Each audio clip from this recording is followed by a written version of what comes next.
What's up, guys? Welcome back to the channel. Welcome back to the Bianconeri zone. This is not the podcast because that's going to be moved to, I don't know, next week or so. This is a preview. Juve, Inter. Obviously, I needed to get Anthony on because people were asking for it as well.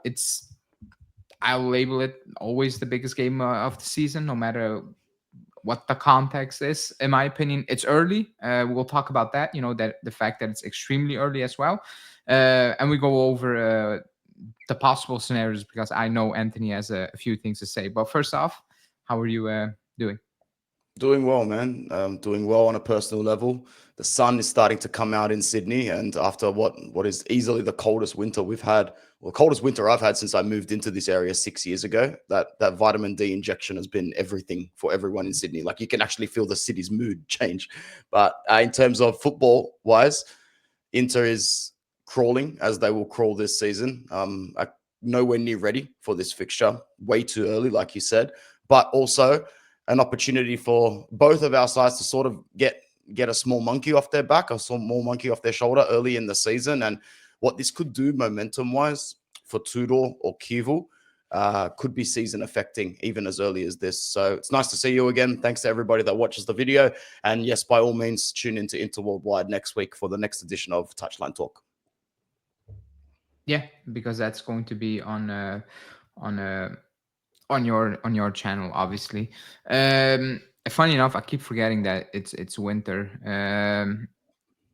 Over there. It's Well, turning it's spring. summer. It's spring now. We've just had Spring, our yeah. first week of spring. Yeah. It's over here is it's flipping. Like it's starting to rain. It's getting extremely cold. It's getting cold. It's getting really cold. But we're not going to talk about the weather. We're going to talk about the game. It's Juve. It's Juve Inter. We're talking about the game. Obviously, it's a big game. It's extremely early on in the season, as we already talked about. But the title is "Who Needs It More?" Because I know you have a few things to say about that. I will start by saying I will not shy away. I think we're gonna win, and we need to win. Like the pressure is on for us. There's no if we don't win, it's like, oh man, it can happen. No, it cannot happen. We need to win that game 100% for actually two reasons. The main reason is we had a good start to the season, or like a good enough start to the season. We have Dortmund next, and it's Juve Inter, so you need to be ready. That's one. You need the 3 points because you need to have those 9 out of 9. And for once, because last season we had Roma early, we had Napoli early, and we couldn't beat them at home. It was 0-0. It was 0-0. It wasn't good enough. So this time around, we need a statement. So I need it 100%. The club needs it 100%. And two, it's Juve Inter. Like we can be fighting for place number 15. I still need the win over Inter at home. That's that. Who needs it more? I think that's a different question. I do think it's Inter purely because you lost against Udinese. I think you need it much more than, like, if you go 4 points out of 9 to start the season with a new coach, an unexperienced coach, actually, really, to be honest, that's not good. Like if we go 6 out of 9, it's not good, but it's 6 out of 9 still. It is what it is. For you guys, it will be more doom and gloom because of, well, it's not Inzaghi anymore. We haven't maybe done enough on the on the squad fixing, etc. So that's why I'm saying you guys needed more from that perspective. But what do you think? No, I think I would agree majority with what you're saying. I think that it is early in the season, so you can't write off this result from a statistics point of view in terms of the whole season, but you definitely can in terms of what it means to the clubs, the fans, and what it means going forward. Both clubs are in a transition. Both have got new managers who fit the passion merchant profile. They fit the scapegoat profile very well if things don't go well. So by all means, you need to ride the high waves as much as possible. And you're right, from a statistical point of view, if Inter come out of Turin with nothing, it's a big problem. Because if we start the season with 3 points out of 9, that's awful. I think 4 out of 9 will be forgiven primarily for the fact that it's in Turin. And if we come out of a point with Turin, it gives that whole sense that, oh, keep your heads up, we could go again. But you and I have been talking for a long time. Do you really think that's the way I'm going to be thinking? No. If we come out of Turin with anything less than 3 points, it's basically you're saying already that, all right, new coach, underbuilt squad. This team surrendered its challenge for the Scudetto during the transfer market, and we're seeing it now from a points standpoint. I like what you said about how you need to win, because I mentioned it on your awesome video a couple of days ago. A lot of Juve fans have been saying, a couple in particular, that the last 3 to 4 games we've played you guys, that you guys are playing with free money because you guys are in these real big rebuilding phase. Inter's always the one with the more pressure because we're supposed to be winning. I go, yeah, that's fair enough to an extent. But at what point in time does the mighty Juventus and their fan base say enough is enough? There's no such thing as playing with free money against Inter. You can't play with free money against Inter that many seasons in a row. And I'm only repeating what I heard. The last few seasons, there was a lot of deflecting. And fair enough, because when the pressure is on us to win, by all means, you should be deflecting it onto us, but not in a way that basically absolves yourself from accountability of moving forward. Juve need to move forward, and they need to move forward fast, because if you don't make a challenge for the Scudetto this season, you would have blinked and it's 6 years without the title. And that's just too much. That's just way, way, way too much for a club like Juventus. And the way to repair those things starts by stopping saying things like, there's more pressure on Inter. Inter need this more. Like, no, both of us need this just as bad of each other, because we are both clawing out of a pit at the moment, trying to catch up to a Napoli side who barely needs to look over their shoulder at the moment. So in terms of likelihood of winning the game, yeah, my prediction is a dirty, gutsy, filthy 1-0 win to you guys. I also think the plan of using Vlahovic off the bench, which we'll discuss soon, is going to be key in this match. If he is going to play on the bench, I would prefer him to start. I said that on my channel yesterday, from an Inter point of view. But no, I would have to agree majority with what you said. And yeah, maybe Inter does need it more from a points perspective so far this season, because what you said is very true. You look at the table after 3 rounds and see yourself with 3 or 4 points and a new coach and an underbuilt squad. There's no real trajectory forward, is there, besides, oh crap, now we're sort of playing catch up until we get ourselves in a solid position again. But yeah, that's pretty much it. I'd say, while Inter need it more this season, we cannot underestimate how badly Juventus needs to really project themselves forward. After the false dawn that was Giuntoli last season, this is the time to put that shit behind you and at least start to cement yourself more where you used to be and where you belong.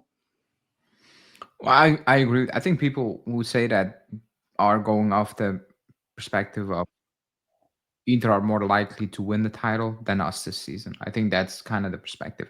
I don't think the other you if we're gonna win it. However, you're right. It's been too long. I'm done with the, I don't know, process. I don't even know what to call it at this anymore. Rebuild, refix, retool. I don't know. I've heard it all. I've read it all. It is what Yeah. it is. It, like, we've been doing it for 5 years. I don't want to hear those words anymore. I will be realistic with the fact that we're not the favorites purely because of the last 5 years. Like, that's just what it is. We don't have the best coach in the league. That's also not the case. I don't think we have the best squad in the league. But at the end of the day, it's Juve, and there are certain expectations that you need to be, even, like, not like the expectation is to win, but even pretend to win, if that makes any sense. At least make it respectable that at the end of the season, I can go, I know we were not ready to win it right now, but based on that season and the summer ahead, we need to win it next season. We absolutely, that is all I'm asking for. And it starts tomorrow. It starts, excuse me, on Saturday, because like I said, last season, early on in the season, we struggled against Roma and Napoli. If it was frustrating as hell because we needed to do better in those games and we couldn't. We you can clearly see we had limitations. Very early Yeah. on in the season, and I want to see improvement. Because if you don't beat Inter at home right now, and I'll say, I'm saying it as if we're playing, I don't know, like Pisa at home. It's not the case. I get it, but how do I need to go into the Dortmund game? How would I need to go into the next? Like, when will this team be ready? Because Yeah. a lot of players who are playing are kind of the same players as last season as well. The only guy who's not is new is Jonathan David, And because Conceição was not 100% fit, it's still up in the air what Tudor is going to do. Other than that, Angelo Mario probably, maybe will start. Other than that, it's the same squad, So I need to see improvement. That's all I'm asking for right now. And improvement means winning early on in a top game. But I mean, really quickly on Inter, going back on Inter, the Torino game was 5-0. But if people want, Fraudulent. yeah, it sounds crazy to say. I don't. You can call it fraud. Some of the goals Torino gave you, I was like, ooh, if somebody looked at the score line, it was like, oh my God. But if you actually watch the game, it was like, you know, deserved win, obviously, but the score line was a bit too much. And against Udinese, that second half was it must have been frustrating for you because you had no real idea how to break them down. Esposito came in and he was just pumping in the ball into the box, and it was some kind of dangerous, you can call it, but there was no real feeling that we're gonna break Udinese down right now. Is that lack of options off the bench, refreshing the squad, or is that it's like it's a new way of playing and it still needs time? Well, we had Zalewski, who was meant to be a player that could beat a man up both flanks. Really, he was pretty much like a Swiss Army knife in the back pocket off the bench. But we decided to flip him for about 10 million of capital gains in the space of a month's time. It is what it is. I understand what it's like to flip a package nice and quickly for a profit, but at the end of the day, you still need to eat dinner at night, and we didn't leave ourselves much food to eat afterwards in terms of attacking flair, players that can beat a man, players that can create something of nothing in a tight space, in a tight league, in the tight back end of a game. Nice flick down from Thuram for DiMarco to make it 2-2, disallowed for slightly offside, as we saw. Like, at the end of the day, Inter haven't been poor in the first two games. We haven't been garbage. I haven't said No. that we've been garbage. We have just been a shadow of what we know we can be, because psychology in sport is very real, and trying to keep this group of athletes motivated in a world of sport where you don't even have time to rest and relax. And trust me, I'm not making excuses for these players. I'm just calling it for how it is. The reason why in all sports in the world that players move around a lot more regularly than they used to when we grew up, or when our fathers were watching the sport, is simply because of the nature of the way games are played and the way it's marketed. It needs to be fresh all round. Cameras need to be fresh. Audio needs to be fresh. Players need to feel fresh. They need to feel new. They need to feel energized. And how do you do that? You keep shaking it up. You keep changing environments. You keep changing personnel. Happens in all sports. And Inter just really we needed a shake up this season that resembled you with two free hands and a PlayStation controller going balls deep on career mode. Like, that's what we needed this season. And no one ever expects you to be able to change 11 men for 11 men. But we needed a lot more, Ale. You guys needed more too, but we needed a lot more than this. Because at the end of the day, I agreed with what some people were saying in your chat the other day. Inter's supposed to be better. They made the Champions League final. They challenged for the league. We didn't last season. I'm like, yeah, man, but when you get your ass dragged through a Champions League final like that, it's different. And when you hit the end of your cycle and you lose your manager, it's different. Telling these guys to end up motivated to rock up to work, it's very different. And a lot of our Inter fans were very optimistic, are they? Because they're like, what do you mean? These are really, really good players. We didn't sell any of our world-class players. That's a great market, Marv. What world-class players now? The same ones that lost the final 5-0, the same ones that lost 4 out of 4 trophies last season. Don't get me wrong. I'll look back at the cycle under Inzaghi and Conte with very fond memories, very, very fond memories. But at the same time, we fell short in a lot of our expectations under Inzaghi.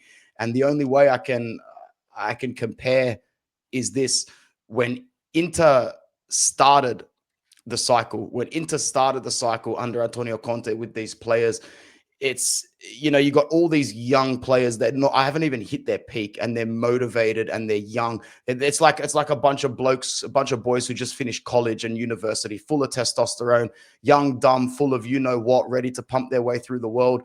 Now it's a bunch of 30-year-olds with a receding hairline and a beer body and a dad gut. That's the way it is. The Barella, Bastoni, Lautaro, Di Marco, grit and fight. It's not the same. It's nowhere near the same as it was 6 years ago.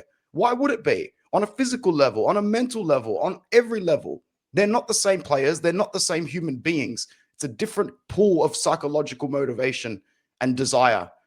It's not there. It's not there. I do agree. I think you needed more. Even the Charanoglu thing. I mean, publicly they patched up, but I mean, wives got involved. It's it's not patched up. Like, I'm sorry, it's impossible. So that was a weird one as well. Also, that's what I wanted to ask you. That back line, I'm worried about our back line. I think a lot of fans are worried for our back line. Looking at your back line, it's not. I don't want to say that. It's I don't think it's as solid as people think it is, because going into the game, when I talked about, what could happen, etc. For me, if we're gonna win that game, it's gonna need to be our front line, quote unquote, bullying your back line, using the speed and technique we have up front.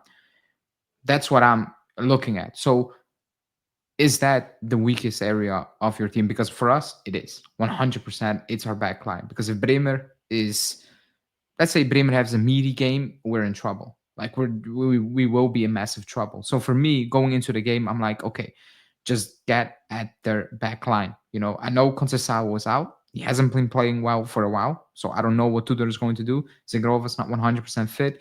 Is he going to play Openda after 2-3 training sessions with the team? I don't know. Is he going to play Vlahovic? I also have no idea, because he told the world Jonathan David is only going to play striker for me this season, and that's it. So that kind of shuts the door for many options. But are you scared of that, or worried about that Inter backline? And what do you think about Juve this far? And also the options we have up front going into the season.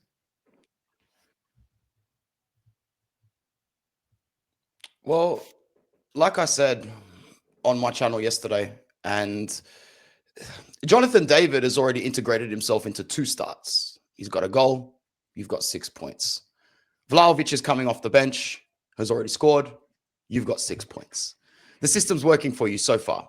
But I would love nothing more than to see Tudor make a tactical mistake and put Vlahovic in from the start of this game, because to put Vlahovic in from the start of this game and expect him to hit the ground running against Inter after bringing him on off the bench against 2 clubs playing a low block, trying to ground out a result, is going to be very, very different.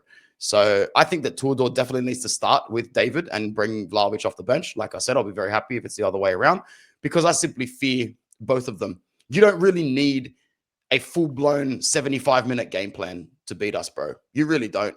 You need to pick your chances, and you need to be clinical, because this Inter team is sleeping. They are sleeping defensively. While I like Akanji, Akanji's about to make his debut in the Derby d'Italia. Like, come on, man. Is he gonna start? He is going to start the game. So, good, like, quality-wise, he has to.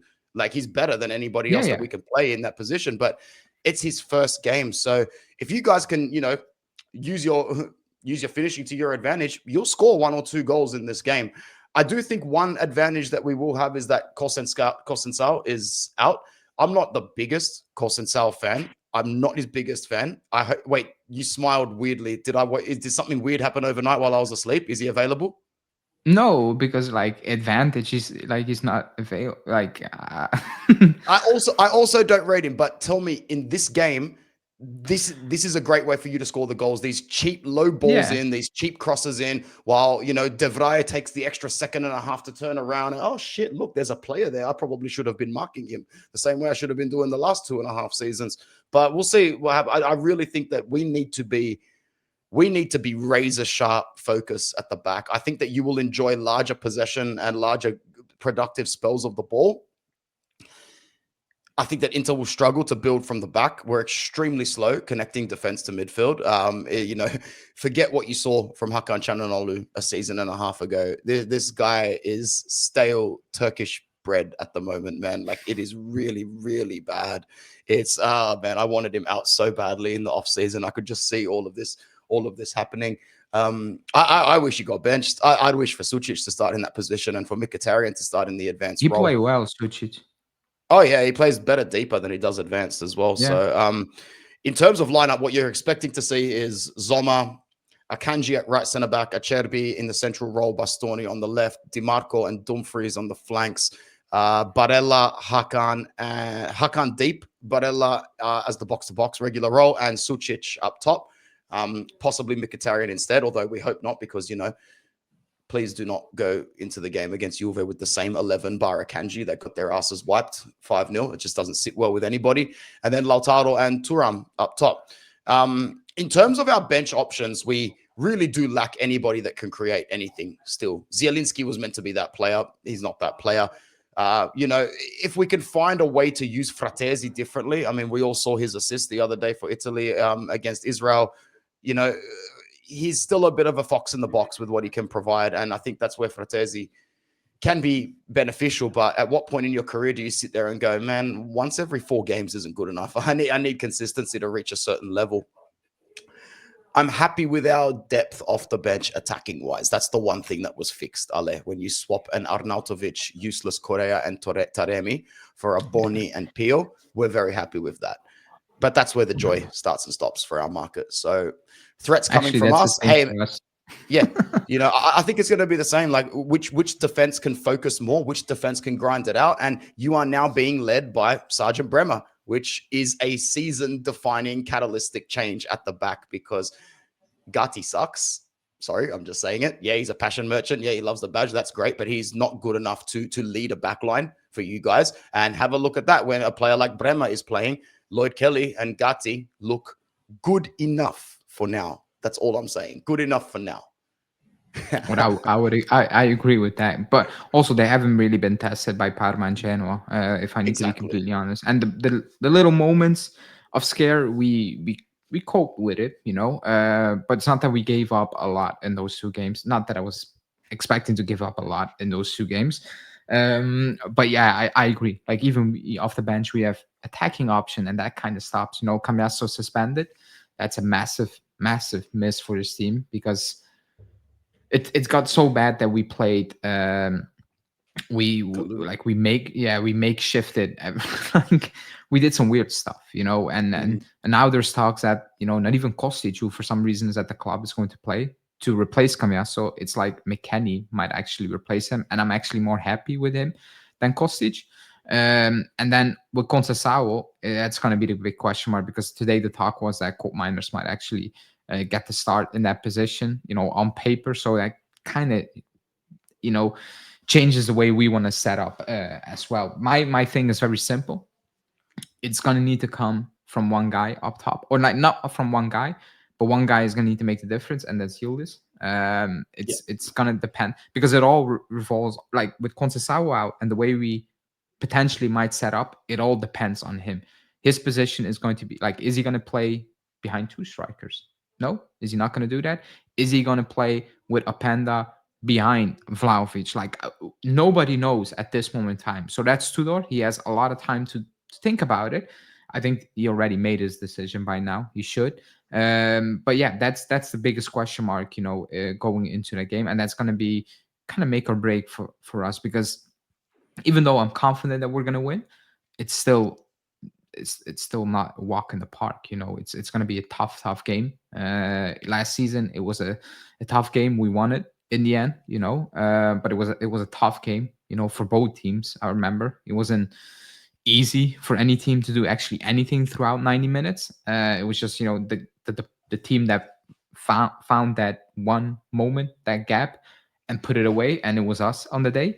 I don't think it's going to be that type of game. I think it's going to be a more open game on Saturday, just because it's early on in the season, and the pressure is a bit off, or like the focus isn't what it will be on match day 30, if that makes any sense. So that's why it will be. I remember like playing Napoli and winning 4-3. Early on games in the season, top games, if they're closed, it's because of the decision made by the coaches. I don't think that decision will be made. I don't think Tudor can coach a close game, if I'm being completely honest. I don't think he's capable of doing that. The way he wants to press, I don't know how he's going to, ask something different from the players. So we're going to press. We're going to try to press.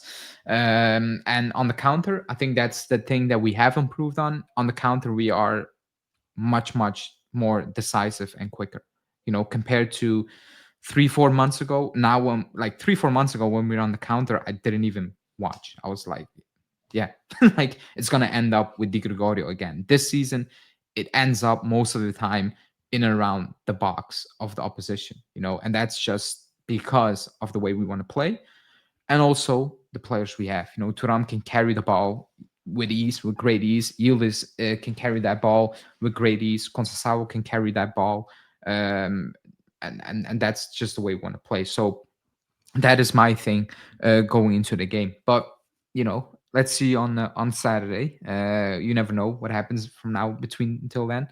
From now until Saturday, injuries, all those things can still. Knock on wood. I hope nobody gets injured from either team.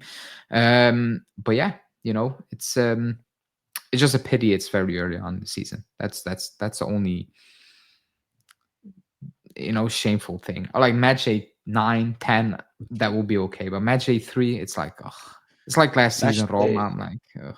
Match day 3 at 2 o'clock in the morning on Sunday for me. So I'm actually hoping to be in REM sleep because when a game starts at 4:30 a.m., my body and brain has already sort of started to sense the day. So it just goes boom, like jolts up. But a 2 a.m. kickoff, like no, I could sleep through that, Ale. I have a feeling I could sleep through that. At least the majority of it. I hate what they have done, by the way. Like Sunday, 3 o'clock, or like that was holy over here in Europe, like 3 o'clock Serie A on Sunday. Now, if I watch Juve games, it's almost like this hour, 6 o'clock, so 2, whatever, in the morning for you. We play 6 o'clock 50% of the season. It's horrible on a Saturday. Like your day is kind of, your evening, your weekend is kind of messed up, And then they wonder why so many fans from so many other clubs are detached in this generation. Yeah, because top games used to be Sunday evening, European time, by the way. And 3 o'clock, I cannot remember. I think we haven't played a 3 o'clock game on Sunday for a good 2 seasons. I'm pretty sure about that. You guys do have early games a lot. Like I know you always have early games on the weekend. We have 6 o'clock over here on Saturday, or was it like midday, 12:30 on a Sunday? 3 o'clock. I haven't seen you play at 3 o'clock on a Sunday for a good 2 years. I hate it. I absolutely hate what they've done to it. Like 6 o'clock games on Sunday, or it's like 7:30 right now. I'm like, well, this is horrible. It's actually bad, but it is what it is. Football is football. It's back. We will see. Do you have a score prediction? Or actually, you 1-0. gave the score. Yeah. 1-0 to you guys, unfortunately. Hopefully I'm wrong. Jinxing it. Pessimistic Anthony is back. Like it's good to be back after 2 years vacation of it, trying to enjoy things. 1 year was really easy. Last year reminded me that, don't be stupid. Don't be positive. There's no room for that. There's no room for that in this world. But no, we'll see what happens. But as you said, it's really bloody early. It's really bloody early. It's just a shame that, like you said, bro, there's nothing for both of us that would give us the confidence. If we both if you walked out of this fixture losing, and if I walked out of this fixture losing, you and I would not be able to both look at each other and go, all right, we go again this season. Let's see. You and I would both look at each other and go, shit, Inzaghi's not going to dig us out of this. Clearly the transfer market is not going to fix anything for Juve or Inter at the moment because we've both got our limitations. Like you've been saying, not just today, I've been listening to your videos and you keep saying the same things over and over again. When are we going to actually see it get better? When will we have tangible evidence? When can we stand up and go, this is working, this is working, this is getting better. We can see it happening. When can we going to start to see it happening? And you've been saying that for a few years now. I'm now at the restart of that point. It's going to be slow and painful for us at this point. What you're saying is going to be us saying it for a few years now. When are we going to see that we are on the right track again? Football is changing and culture has, I'm not going to say it's dead, but the culture you and I grew up and love is pretty much dead. What am I supposed to aspire for Inter now? Is there supposed to be another Suning, another Chinese superfan, another Steven Zhang who used Inter on PlayStation to come and bail us out? It's looking bleak, man. It's looking bleak for Inter, Milan, Juve from an identity point of view. Who is going to come into these clubs with the same heart and the same passion that we grew up loving? Is it ever going to happen again? I don't know. We'll see. We'll see. You're right. I'm slightly more confident. People call me negative on this channel this season. Oh, no, I love it. I enjoy seeing it. This season, I'm a bit more positive. But to be honest, I'm actually always going to say probably if we play at all, we're gonna beat Inter. You know, deep down inside, I'm like, I believe, I believe. And for Sunday, I do believe. You know, I might jinx it, whatever, but that's the feeling I have that we will beat Inter, probably 2-1. It will be close. You know, so. Let's see what's going to happen on Sunday. People, thanks for watching. Hit the like button, subscribe to the channel. Also, subscribe to Anthony's channel. You can just click the name in the title, because probably next week, we will do our podcast on his channel and we will discuss the result and also the Champions League result, probably, or the Champions League Yeah. preview, whatever it's going to be. So, Anthony, thanks for watching. I wish you no good luck on Saturday. No, watching. Thanks for joining. I wish you no good luck on Saturday. And then we will see next week. Ciao. Ciao.